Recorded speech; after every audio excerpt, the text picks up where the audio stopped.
Welcome to Shar's World.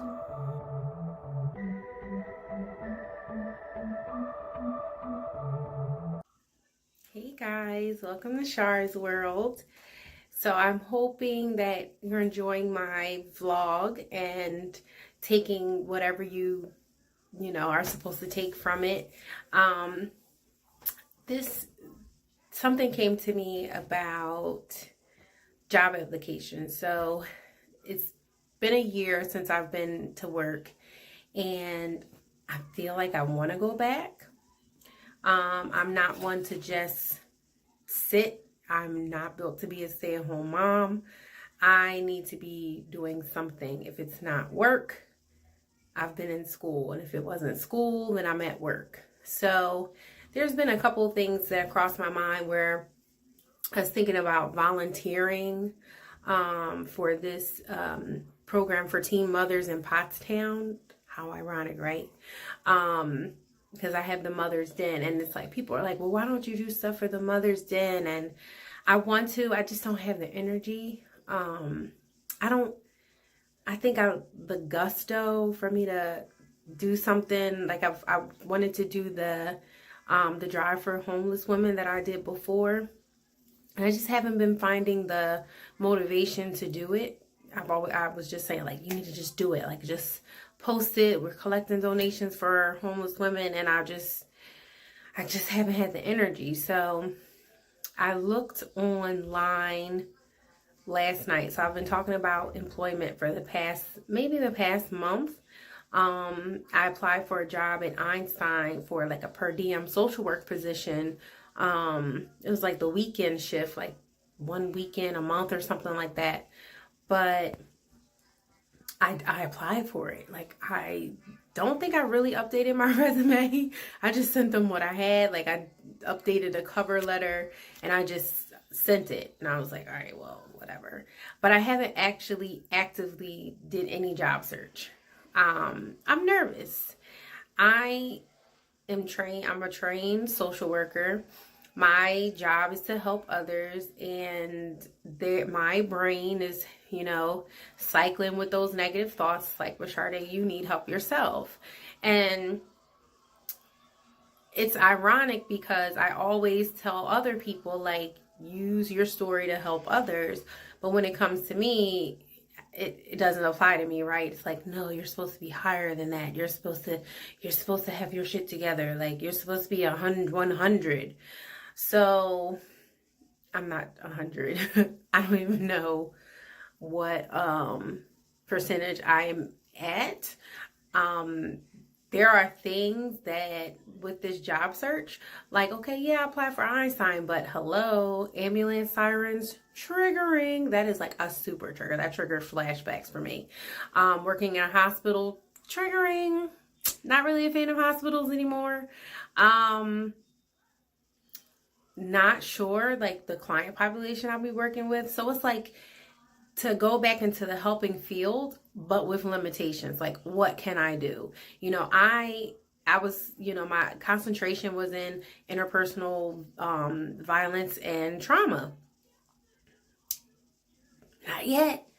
Eventually, God willing, I will get there where I can look at a woman like me and not be triggered. That is the goal. But today, I don't think I'd be able to do it. I would not be able to sit across from a woman that has experienced trauma and not be triggered, not have a flashback. And if anybody knows that the social work code of ethics actually requires any of us to, make sure that we have our own help while we're helping others. And if we ever get triggered, if there's ever any, like, there could be transference. So we're supposed to be mindful of our own mental health as we're helping others. And I'm mindful that I'm not ready to just jump right back in. I'm not ready to go into people's homes. So I'm looking for something that's in a secure facility, not necessarily a residential program. Not doing that. That's a little high stress. But I was thinking like a case management position. I'm like, okay, so that's where I'm going to start off at. And I was talking to someone the other day, and they were saying, I've been applying for positions, but I've been applying for things that I've done before, but I'm not getting hired. And so I said to that person, I'm like, if you're trying to grow, if you're trying to progress, why are you going backwards? You have all these skills, you have all of this knowledge. Why try to get a job from the past or the type of job from the past when you're trying to move forward? The only way you can progress is by taking that step and moving forward and putting yourself out there, not letting the fears or being comfortable hold you back. And so I'm like adamant, I'm just preaching. I'm like, yeah, if you're trying to find a position that you're comfortable with, but you're trying to grow, and growth is not comfortable. It is an uncomfortable situation. And so as we grow, as we progress, you gotta be uncomfortable. That's where the change comes, because when you're uncomfortable, you're picking up new skills. You're learning new ways to cope, to deal. You're becoming resilient. When you're comfortable, you already know what's going to happen. You know the cycle. You know what to expect. So there's really nothing that's going to challenge you. But when you're trying to grow and you're trying to progress, that's when you just got to take that step, trust in God, and know, like, listen, He got me. I'm good. Whatever I step out there and I apply for, or whatever I step out there and do, He's going to cover me, because it's either there for me or it's not. And so I think when I was talking to this person, I might have been talking to myself, because fear has kept me from applying.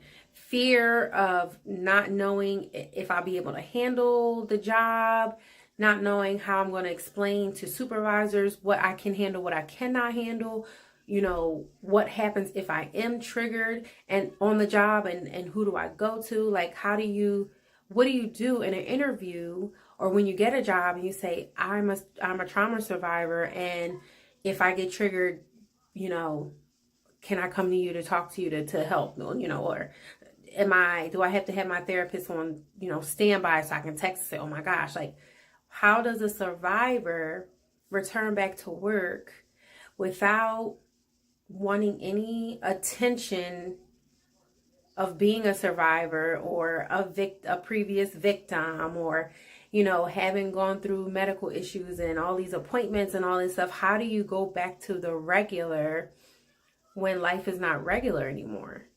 I've never had so many appointments in my life for myself, and I'm not sure how to go into a job with all this baggage that I have.